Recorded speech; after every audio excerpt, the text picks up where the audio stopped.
빌립보서 1장 19절 말씀입니다. 저와 여러분이 함께 합독하여 읽도록 합니다. 시작. 이것이 너희의 간구와 예수 그리스도의 성령의 도우심으로 나를 구원에 이르게 할 줄 아는므로. 아멘. 오늘 말씀 제목은 목회자를 위한 기도의 중요성이라는 제목으로 함께 말씀을 좀 나누고자 합니다. 예전에 제가 이런 말씀을 드려요. 목회자를 위해 기도하지 않는 성도는 좋은 성도가 아닙니다 라는 말씀을 드린 적이 있습니다. 여러분 혹시 기억나십니까? 저희 사모는 기억이 난다고 고개를 끄덕여 주십니다. 감사합니다. 여러분은 얼마나 여러분들이 섬기는 교회의 목회자를 위해서 기도하십니까? 제가 제 입으로 말씀드리기는 어색하지만 여러분 결론부터 말씀을 드리자면요. 여러분이 다니고 있는 나는 교회의 목회자인 차상아, 저를 위해서 여러분들은 기도하셔야 됩니다. 그 길이 교회가 사는 길이고요. 그 길이 여러분과 여러분의 가정이 온전히 서는 길이심을 기억하시기를 바랍니다. 아멘. 오늘 말씀에 보면요. 바울은 빌립보 교회 성도들을 향해서 이렇게 고백합니다. 아까 읽은 본문의 말씀. 이것이 너희의 간구와 예수 그리스도의 성령의 도우심으로 나를 구원에 이르게 할 줄 아는 거로. 오늘 본문 말씀이에요. 빌립보 교인들이 간구합니다. 다시 말하면 빌립보 교인들이 기도하고 있다는 거예요. 여러분 지금 빌립보 교인들이 누구를 위해 기도하고 있습니까? 현재 로마 감옥에 갇혀있는 바울을 위해 기도하고 있는 빌립보 교회 성도들임을 우리는 말씀의 내용을 통해서 알 수가 있습니다. 그리고 그러한 기도로 인해 성령의 도우심으로 인해 내가 구원에 이른다라고 바울이 지금 빌립보 교회 성도들한테 고백을 하고 있는 부분입니다. 여기서 말하는 구원에 이르게 할 줄 아는 거로 하는 이 구원은 감옥에서 풀려나는 해방일 수도 있고요. 혹은 빌립보 교회 성도들의 기도로 인해 바울이 더더욱 구원받은 자의 사명을 감당하게 될 수도 있다라는 내용으로 추측할 수도 있을 것 같습니다. 결과적으로는 감옥에 벗어나도 바울은 더더욱 사명을 감당하는 자가 될 것이고요. 그렇지 않고 감옥에 갇혀있더라도 바울은 교회의 기도로 인해 감옥에서도 구원받은 자로 그의 사명을 감당하게 될 것이라는 것입니다. 오늘 말씀에 보면 너희의 간구와 라고 얘기합니다. 이처럼 빌립보 교회는요 여러분 기도하는 교회였습니다. 빌립보 교회가 언제 생깁니까? 자, 유럽의 최초의 교회가 어디죠? 여러분 알아야죠. 지난주에 설명했잖아요. 지원은 눈이 갑자기 왜 커져? 여러분 빌립보 교회는요 바울이 아시아 지역으로 갈려있다가 마게도냐 지역에서 와서 도우라는 환상을 보고 유럽 쪽으로 처음으로 지나간 곳이 빌립보입니다. 그리고 그 빌립보에서 누구를 만나게 됩니까? 자줏빛 옷감을 팔던 루디아를 만나게 됩니다. 그리고 루디아의 집에서 유럽 최초의 교회 빌립보 교회가 시작을 하죠. 여러분 근데 루디아를 어떻게 만났는지 혹시 기억나십니까? 루디아를 만나게 된 계기가 뭐냐면요. 우리 지난 사도행전을 말씀을 드릴 때 분명히 배운 내용입니다. 여러분 루디아를 어떻게 만나면요. 바울이요. 기도할 곳을 찾다가 기도하는 무리를 만나게 되고 그 기도하는 무리에 있던 루디아를 만나게 되면서 루디아가 복음을 접하고 그의 가정에서 빌립보 지역의 유럽 최초의 교회가 시작되게 됩니다. 다시 말하면요. 빌립보 교회의 시작은 기도의 장소에서 시작된 교회가 바로 빌립보 교회라는 겁니다. 그렇게 사도 바울은 빌립보 교회의 기도에 대해서 조금도 의심하지 않아요. 비록 지금 자신은 감옥에 갇혀 있지만 너희가 하는 기도로 인해서 너희가 날 위해 하는 그 기도로 인해서 내가 더욱더 강건하여져 간다. 내가 구원에 이르게 된다. 내가 더욱더 굳건하여져 간다. 라며 빌립보 교회 성도들에게 감사를 표현하고 있다는 겁니다. 여러분 그렇다면 목회자의 힘은 어디서 나옵니까? 기도 좋습니다. 감사합니다. 당연히 하나님의 은혜에서 목회자는 시작됩니다. 그렇죠? 그리고 기도할 때 더욱더 힘있는 목회자가 되죠. 자, 그런데 여러분 제가 열심히 기도하고 하나님의 은혜를 목회를 하지만 여러분이 모여 저를 위해 기도해 줄 때 여러분들이 저를 위해 기도해 주기 시작할 때 저는 더욱더 힘이 나며 교회는 살아나게 될 줄로 믿습니다. 목회자 혼자 아무리 기도하고요. 목회자 혼자 아무리 열심을 내고요. 목회자 혼자 아무리 수고해도 함께하는 자가 없으면 결과적으로는요, 여러분, 지칠 수밖에 없다라는 거예요. 여지껏 우리가 기도에 대해서 많이 말씀을 드립니다. 설교를 많이 했어요. 찾아보니까 정말 기도에 관한 설교를 많이 했더라고요. 성숙한 성도는 이렇게 기도해야 됩니다. 기도의 자세는 이러해야 합니다. 아브라함은 하나님 앞에 이렇게 간곡하게 기도했습니다. 느헤미야는 죽기를 각오한 금식 기도를 했습니다. 누가복음 11장에는 주기도문에 이렇게 기도하라고 되어 있습니다. 라며 제가 많은 기도의 제목과 기도의 내용을 가지고 설교를 합니다. 그리고 여러분들은 그 설교의 말씀을 듣죠. 자, 질문 한번 합니다. 여러분들은 얼마나 기도하십니까? 그 기도에 대한 말씀을 들으신 여러분들은 얼만큼 기도하십니까? 제가 수시로 섬광 기도에 대해 말씀드립니다. 그리고 시간을 정해놓고 기도해야 됩니다 라고 말씀드립니다. 얼마나 기도하십니까? 아침, 점심, 저녁 하나님 감사하게 먹겠습니다. 일용한 양식을 주셔서 고맙습니다. 이 기도 빼고요. 오늘 아침도 저에게 허락하신 이 은혜 감사드립니다. 하나님 오늘 하루도 무사히 마치게 해주신 이 하루 감사드립니다. 일어나고 저녁에 잠자는 기도 빼고요. 얼마만큼 하루에 기도하십니까? 그리고 추가적으로 여러분 그 기도 가운데 얼마나 저를 위해서 시간을 할애하십니까? 기도하는 자가 되시기 바랍니다. 기도는요, 영혼의 호흡이다 라고 말을 해요. 성경에 기록된 말씀은 아닙니다. 그런데 수많은 그리스도인들이 경험했고 성경이 가르치는 중요한 표현을 오늘날의 말로 우리가 이해하기 쉬운 말로 강조하기 위해 만들어진 표현이 기도는 영혼의 호흡이다 라고 얘기합니다. 숨을 쉬지 않고는 절대 살아갈 수 없습니다. 이와 마찬가지로 그리스도인이 되었다라면 기도하지 않고는 절대 그리스도인으로 살아갈 수 없습니다. 여러분, 호흡이 있다는 것은 무엇입니까? 살아있다는 증거입니다.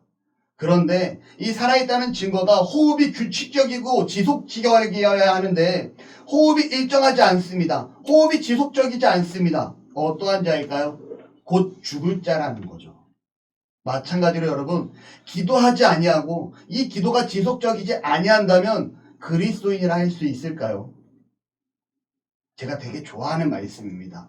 여러분, 한 달에 한두 번은 이 말씀을 제가 꼭 하는 것 같아요. 예레미야서 33장 3절.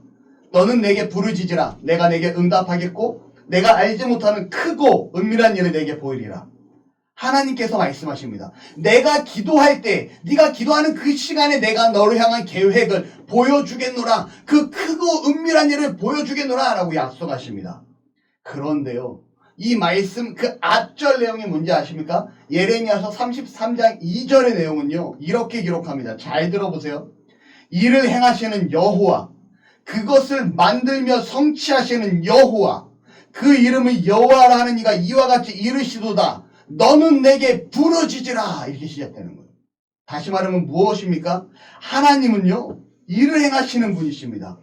그리고 그 일을 만드시고 성취하시는 분이시라는 거예요. 그런데 이 일을 만들고 성취하는 이 하나님께서 기도하는 자에게 이 일에 동참시키겠다라고 하나님이 약속하시는 본문의 말씀입니다. 여러분, 무엇을 할 때요? 이러한 은혜를 허락한다고 하십니까?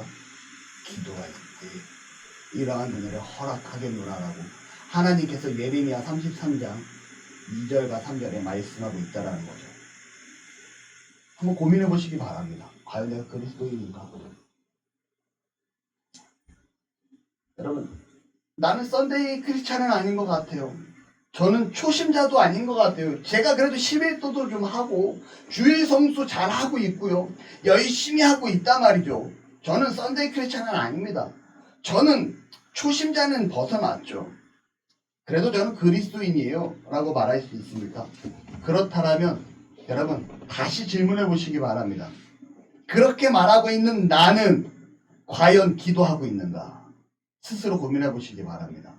하나님께서 진행 중이신 계획 가운데 내가 얼마나 동참하고 있는지, 기도로 내가 그걸 알고 있는지, 아니면 하나님이 나를 향한 계획이 무엇인지 알고 있는지, 기도로 구하고 있는지, 내가 이것조차 모른다면 하나님 제발 나를 향한 계획이 무엇입니까? 내가 어떠한 일에 하나님의 계획에 동참해야 됩니까? 라고 기도로 구하고 있는지 한번 고민해 보셨으면 좋겠습니다. 그리고 그러한 기도 가운데 차상학 목사를 위한 기도를 얼마나 하고 있는지 한번 함께 고민해 보셨으면 좋겠습니다.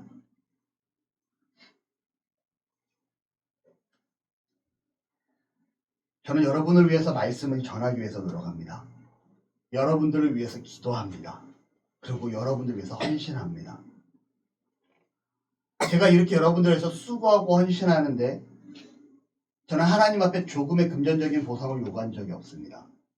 왜일까요? 저는 사역자니까. 저는 다른 교회 목사랑 다 다릅니다. 시간이 지나면 같아질 수도 있겠죠. 저는 교회에서 10원의 사례도 받지 않습니다. 근데 왜 이런 수고를 할까요?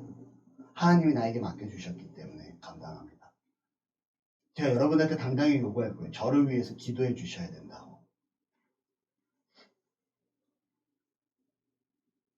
반면에 여러분, 제가 여러분들을 위해서 말씀을 전하고 여러분들을 위해서 기도하고 여러분들을 위해 헌신합니다라고 표현했지만 이 모든 것들이 다 하나님을 위한 저의 자세라는 거예요.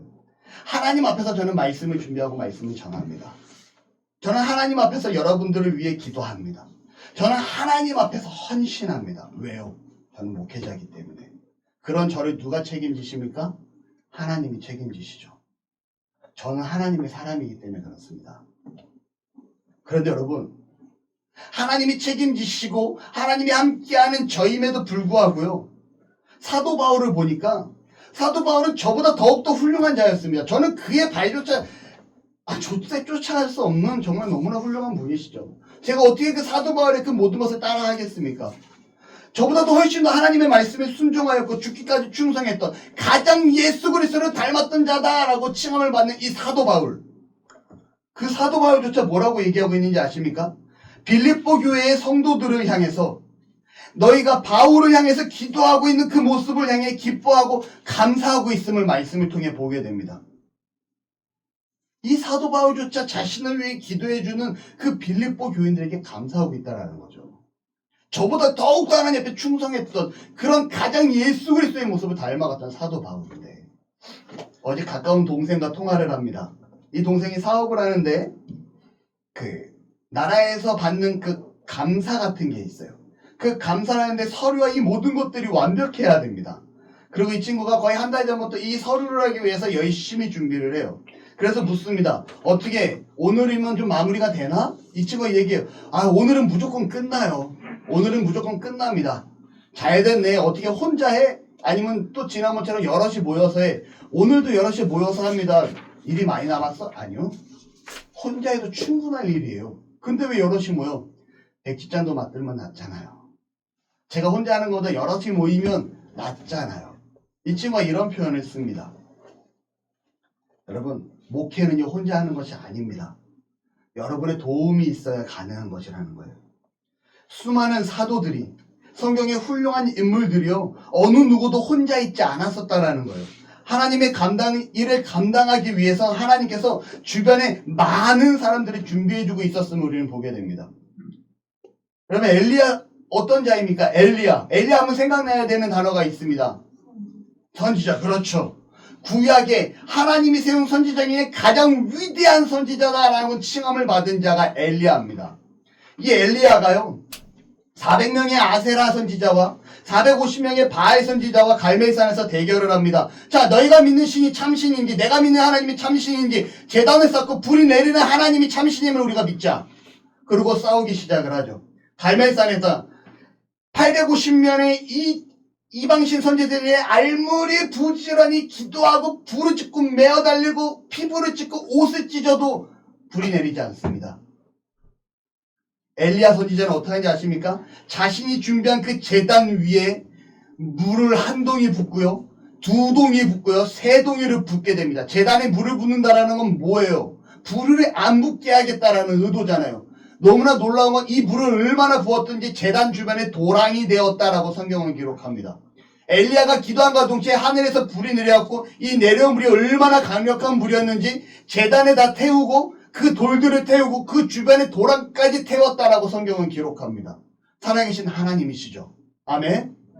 여러분, 이 일로 인해 백성들이 참 하나님은 엘리야가 믿는 하나님이구나 라고 생각하고 엘리야의 지시에 따라 이스라엘 백성이 850명이나 되는 이방신 선지자들을 다 죽이게 됩니다. 이 일을 누가 알게 되는지 압니까? 아합 왕의 아내였던 이세벨이 듣게 됩니다. 이세벨이 화가 잔뜩 나요. 왜냐하면 아세라라는 이방신을 데리고 온 여성이 바로 이세벨이거든요. 자신이 섬기던, 자신이 데리고 있던 선지자들을 죽이게 한 이 엘리야를 죽이겠다 선포합니다. 여러분, 그 강직했던 엘리야, 850명과 850대 1로 맞짱 떠도 조금도 굴하지 않았던 그 엘리야가 어떻게 하는지 아십니까? 광야로 도망칩니다. 그리고 나서 그가 뭐라고 말하는지 아십니까? 하나님 앞에 죽기를 간구하는 모습을 보여주게 됩니다. 여러분, 성경에 기록된 엘리야의 모습은요, 성격이 매우 불같고 강직한 자를 기록됩니다. 그는요, 아합왕이 바알신을 섬길 때 아합왕을 찾아가서 직접적으로 선포합니다. 당신이 하는 짓이 잘못된 짓임을. 더 나아가 그가 아합왕이 나봇의 포도원을 빼앗았을 때 하나님이 당신의 집안에 재앙을 내리칠 것입니다라고 해서 선포하는 담대함을 보여주기도 합니다. 그랬던 그가 이세벨이 죽인다고 하니까 겁먹고 도망해서 광야로 숨어 들어가요. 그러면서 하나님 앞에 기도합니다. 하나님, 나 차라리 나를 죽여주세요. 나 지금 죽어도 되니까 그냥 차라리 지금 죽여주세요라고 기도합니다. 그런데 여러분, 엘리야는 죽습니까? 안 죽습니까? 성경에 유일하게 죽음을 보지 아니한 두 사람이 있습니다. 누구와 누구? 엘리야와 에녹이죠.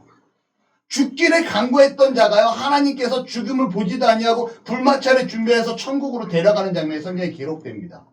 그런데 재밌는 모습은요, 하나님 차라리 나를 죽여주소서라고 얘기해요. 열왕기상 19장 10절에 주의 언약을 버리고 주의 제단을 헐며 칼로 주의 선지자들을 죽였으며 오직 나만 남았거늘 그들이 내 생명을 찾아 빼앗으려 하나이다. 무슨 말입니까? 하나님 차라리 나를 죽여주세요. 나 이런 고통이 싫습니다라고 하는 여기에 기본적인 원인이 어디 있냐면 지금 엘리야의 고백이 오직 나만 남았거늘이라고 고백하고 있더라고요. 엘리야가 무엇을 느끼고 있습니까? 혼자라 느끼고 있습니다.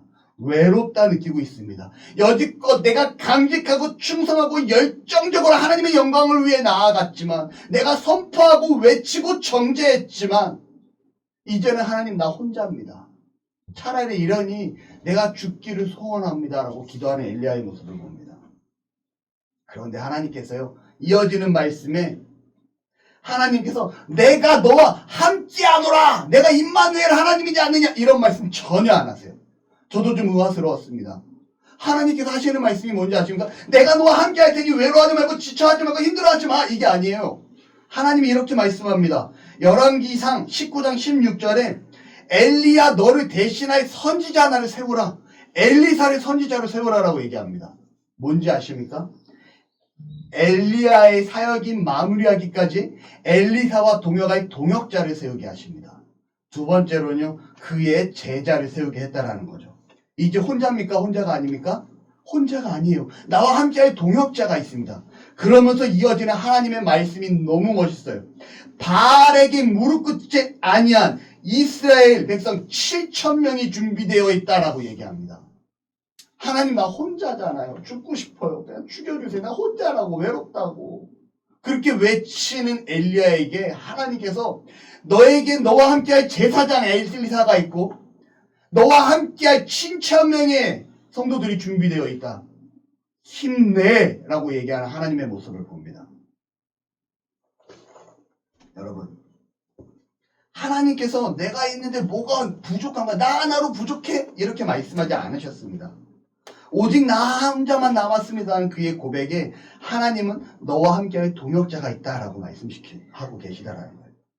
목회는 혼자 하는 것이 아닙니다. 초창기에는요, 목회자가 개척 열심히 수고하고 헌신하고 열정적으로 나아갈 수 있어요. 하지만 결과적으로 목회는요, 혼자 하는 것이 아니라 성도들과 함께 호흡하며 나아가는 것임을 여러분 기억해 주시기 바랍니다. 저는요, 정말 살아계신 하나님을 매번 경험하고 또 경험하고 또 경험하는 것 같아요. 그러면서도 참 부족한 저를 느낍니다. 죄인인 저를 느낍니다. 삶의 괴리감을 느끼기도 합니다. 사업을 하고 사람들을 만나고 관계를 가지면서 이 모양 저 모양 완벽하지 않은 제 모습에 혼자 눈물을 흘리고요. 완벽하지 않은 제 모습에 혼자 괴로워할 때가 너무나 많고요. 때로는 이러한 모습을 아내와 공유하기도 하고 그런 제 모습을 봅니다. 오늘 설교를 준비하면서요. 그래도 하나님께서 나를 너무나 사랑하시구나 라는 내용을 깨닫게 됩니다.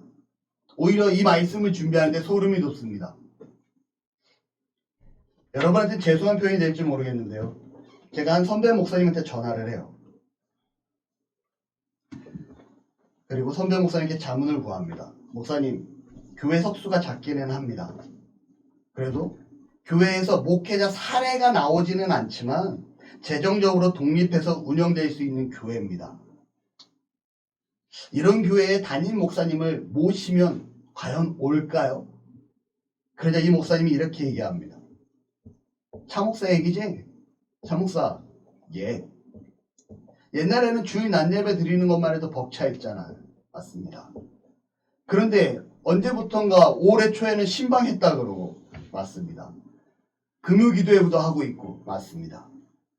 얼마 전에는 교회 좀 넓은 데로 어떻게 옮길까 자리도 몇 번 봤다 하지 않았어? 맞습니다. 차목사는 교회에 대한 목회에 대한 열정이 더더욱 커지고 있는 상황이라고 판단되는데 지친 것 같아. 이런 얘기를 해요. 그런 식으로 말한다라는 것. 잠시 좀 자리를 비켜하고 싶다라고 얘기하는 그 의도 자체가 지쳤다라는 거잖아. 내가 해줄 수 있는 게 이거밖에 없다. 기도해 줄게. 이 선배 목사가 이런 얘기를 합니다. 기도해 줄게.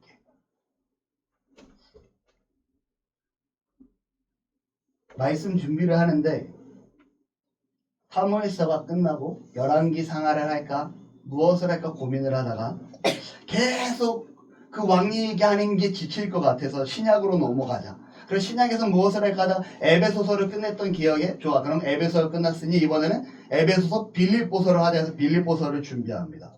그리고 지난주부터 빌립보서에 대해서 말씀을 보기 시작을 하죠. 그리고 빌립보서에 관련된 자료를 사고 구매하고 이렇게 책을 보고 자료를 취합해서 준비하며 설교를 준비하기 시작을 합니다. 그런데 오늘 본문이 1장 19절 말씀이 본문이 준비되게 되고요. 이 1장 19절의 말씀을 준비하다 보니 이 말씀이 뭐예요? 하나님께서 저를 위로하시는 말씀인 거예요. 상아가 너 지쳤니? 힘드니? 너에겐 같이 한 성도들이 있잖아. 예배하는 성도들이 있잖아.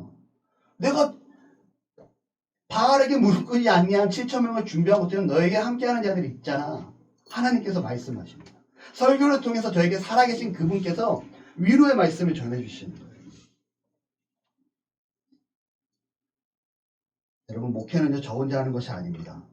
여러분이 저를 위해 기도할 때 저에게 더 바른 생활이 있게 되고요. 제가 더 바른 말씀을 준비할 수 있게 되고요. 제가 더 교회 안에서 바른 방향을 제시할 수 있게 됩니다. 오히려 제가 여러분들이 저를 위해 하는 그 기도가 오히려 성도들에게 유익이 됨을, 여러분들에게 유익이 됨을 자신 있게 말씀드릴 수 있을 것 같습니다. 사도 바울이 감옥에 갇혀 있을 때 그가 감사할 수 있었던 이유가 무엇입니까? 구원의 기쁨이 있을 수 있는 이유가 무엇입니까? 바울을 위해 기도하는 빌립보 교회 성도들이 있었기 때문입니다. 이와 마찬가지로 감옥에 갇혔던 사도 베드로는요, 예루살렘 교회의 기도로 감옥에서 풀려나게 됩니다. 여러분, 베드로의 상황이 어땠는지 아십니까?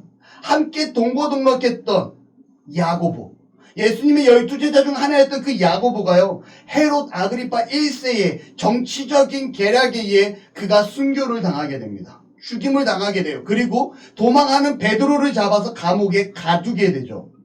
바울의 심정이 어떻겠냐고요. 하나님 앞에 살기 위해서 예수 그리스도의 믿음이라는 복음을 가지고 나아가자 그 사랑하는 야고보는 죽고 자기는 감옥에 갇힌 신세가 됩니다. 얼마나 낙심하고 얼마나 지쳤겠냐고요.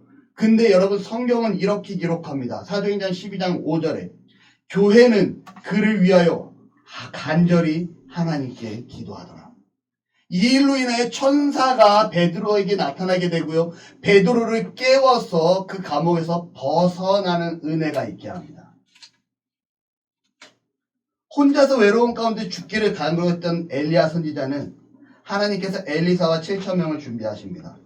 감옥에 갇혀있던 사도 바울과 베드로는요, 기도하고 있던 예루살렘 교회와 빌립보 교회를 준비해 주십니다. 여러분, 목회는 저 혼자 하는 것이 아니에요. 여러분이 도울 때, 저를 위하여 기도할 때 우리 나눔 교회는 든든히 서나가게 될 줄로 확신합니다. 아멘. 아름다운 선순환을 기대해요. 저는 하나님 앞에 최선을 다해 목회를 하고요.